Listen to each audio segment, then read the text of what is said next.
Čau! Laipni lūdzam Libra Lures kanālā. Šodienas sērijā es vēlētos pastāstīt dažus vārdus par vertikālo metodi. Tāpēc, ja kāds tikai sāk iepazīties ar šo tehniku, šī sērija noteikti ir domāta viņam. Šodienas sērijā mēs parādīsim mūsu jaunākos produktus Gobio 7,3 collas 186 mm. Bliksvudska aste 8, 2 collas un 210 mm. Frogdeep Walltail 8,2 collas 210 mm, kā arī Deadfish 6,7 collas 167 mm.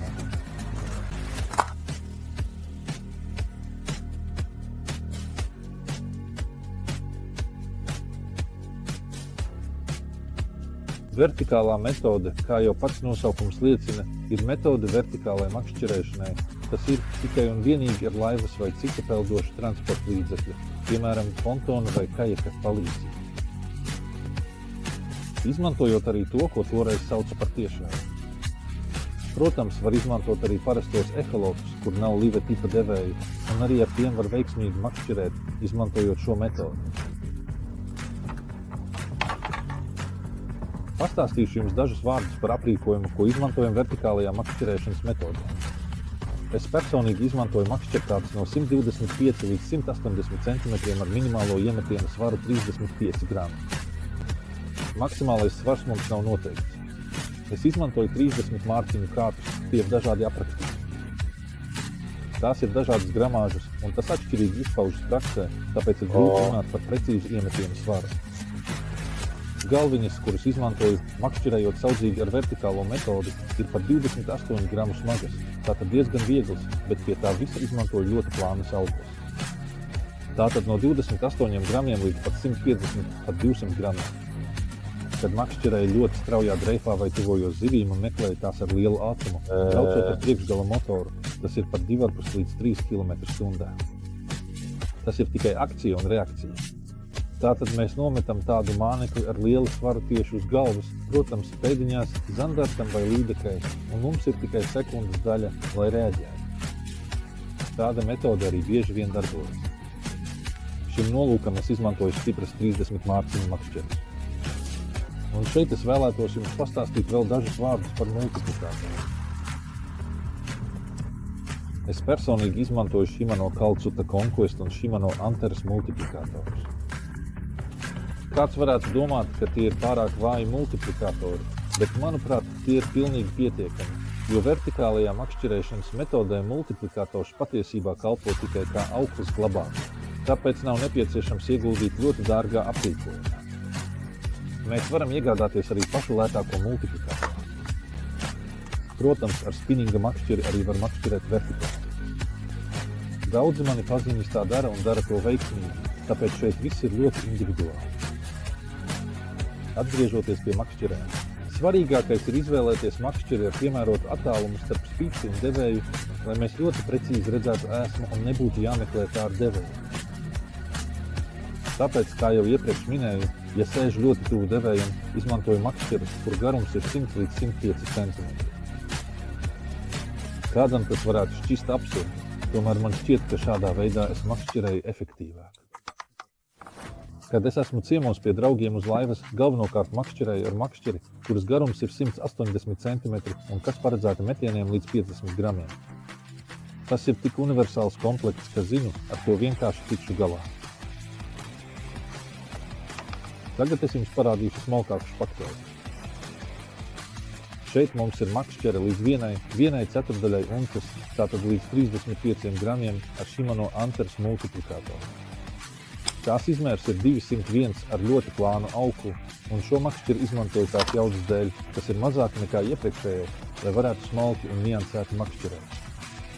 Tātad, kur es pievēršu uzmanību ēsmas detaļām, piemēram, sīkām kājiņām un elementiem, kas kustas pat pie vismazākās spicītas kustības. Šeit mums ir nedaudz maigāks spicītas gals, tāpēc ar šo ēsmas veidu varam strādāt daudz efektīvāk. Un, kā redzat, šeit mums ir volframa galviņa 28 gramu, fluorogļūdeņradis 0,40, fluorogļūdeņradis 0,40 un āķītis uz pītas auklis ar diametru 0,50, kas piestiprināts ar tādu speciālu piniņu, kuru tūlīt jums parādīšu pie mūsu vardas muguras. Tagad parādīšu jums nedaudz aksesuāru. Runājot par auklu diametriem, kurus es izmantoju, tās, protams, ir pīkas auklas. Es lietoju diametrus no 0,010, dažreiz pat 0,08, ja makšķerēji tiešām ļoti smalki un kad zivis pilnīgi nereaģē, es samazinu sistēmas un koncentrējos galvenokārt uz ļoti smalku un delikātu ēsmas pasniegšanu.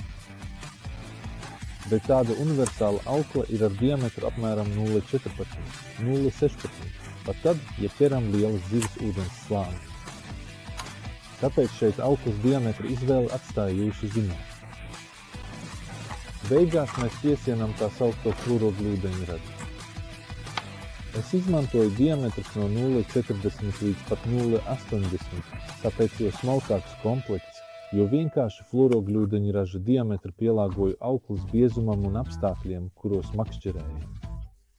Ja makšķerējam vietās ar ļoti aizaugušiem akmeņainiem krastiem, kokiem, krūmiem, tad, kā jau teicu, jāizmanto nedaudz biezāki komplekti, bet, ja makšķerēju atklātā ūdenī, tad izmantoju pat līdz 0,40, lai vienkārši, kad zivs dreifē vai tuvojas ūdens nespiež uz fluorogļūdeņradi, tāpēc ēsma neatiek no devēja, neatvirzās un arī nerada skaņas, bet par to varbūt tagad nerunāšu, jo ūdens spiediens uz auklu rada tādas vibrācijas, ka par to var būt citreiz. Mikado, Ovner, Quantum firmas trīsžuburu āķi ir standarta āķi, tādi, kādus rādīju pie piņiem, tātad klasiskie, parastie 3 asmeņu āķi vai arī āķi, kas tiek izmantot kopā ar piņiem, tātad mums ir 3 kātiņi citādi izvietot un piņu tapus, kuras iedur ēsmai. Savienojošais gredzens ir neaizvietojama detaļa, lai izveidotu komplektu ar džiga galviņu, kā arī dažādi sīki piedarumi. Tūlīt tuvāk parādīšu un pastāstīšu, kādi piedarumi man ir līdzi laivā, lai varētu salikt šādu klasisku pamata komplektu. Parādīšu tikai vienu montāžas veidu. Nākamajās mūsu sērijās redzēsiet, kā mēs montējam katru no mānekļiem, par kuriem jau iepriekš jums stāstīju. Tātad katram māneklim ir savs atsevišķs video. Aicinu jūs apmeklēt mūsu kanālu. Bet tagad parādīsim pamatu montāžu un materiālus, kurus izmantojam. Parādīsim vienkāršāko montāžu, proti parastu apaļu svina galviņu kopā ar skrūvīti. 2 savienojošie gredzeni. Šeit mums ir mazāki un lielāki, kā arī viens vienkārši griezulis.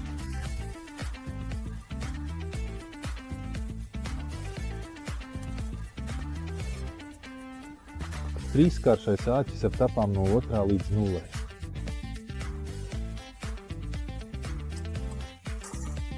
Un mūsu flagmaņa modelis no Vertical Gobio sērijas.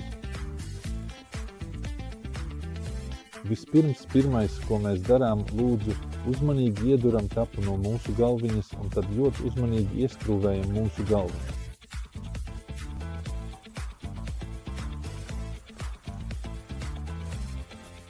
Protams, cenšamies to darīt taisni, lai viss labi saskanētu un turētos kopā. Pēc tam ņemam savienojošo gredzenu, knaiblis vai speciālu instrumentu savienojošajiem gredzeniem. Es, protams, izmantoju standarta klasiskās knaiblis. Ņemam griezuli, ievēru gredzenu griezuli. Tad mums jau ir atvērts gredzens, tāpēc pievienojam tam āķīti.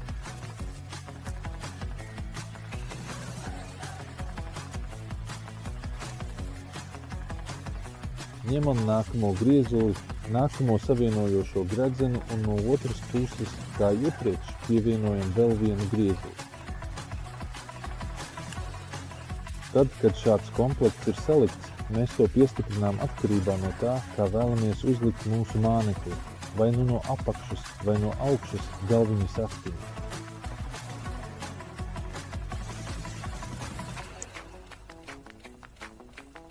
Un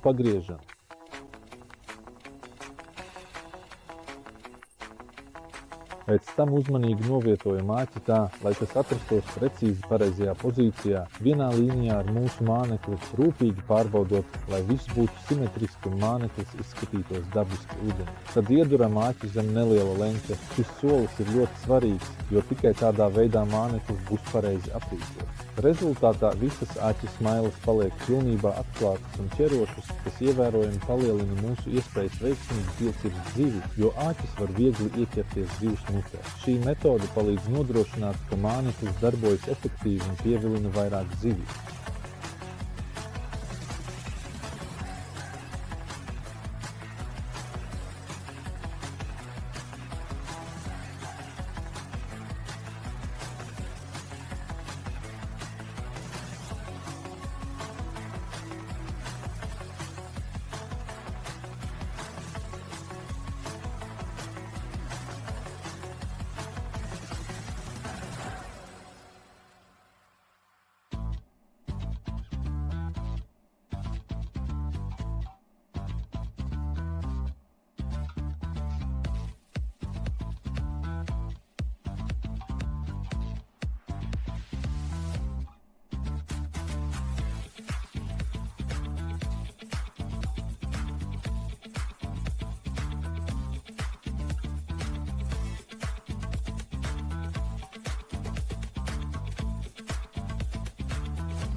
Tāpat. Paldies, ka noskatījāties šo sēriju. Ceru, ka šajā sezonā man izdosies parādīt jums dažas darbības no ūdens malas. Kā to izdarīt? Kā pareizi lietot krānus? Vai mums atradīsies tam laiks? Un tagad esiet vērīgi, jo mums jums ir daudz ko parādīt.